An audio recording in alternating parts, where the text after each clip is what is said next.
let's create a live cryptocurrency price tracker in just a few minutes. We're going to use the CoinGecko API, which is one of the most popular free APIs for cryptocurrency data. And here's the best part. It doesn't even require an API key. Before we start coding, we need to install one external Python library called requests. This library helps us make HTTP requests. In simple terms, it allows our Python script to talk to websites and APIs. Once that's done, we're ready to dive into the code.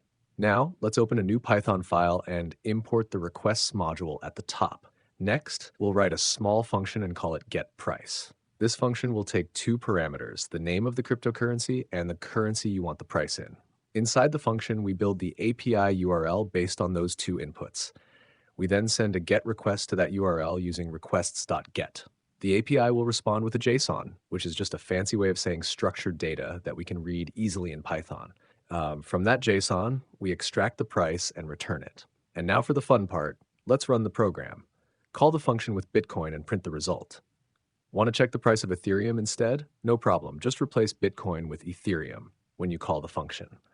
The beauty of this function is that it works for thousands of coins available on CoinGecko. If you enjoyed this project, make sure to hit that like button and subscribe for more bite-sized Python tutorials.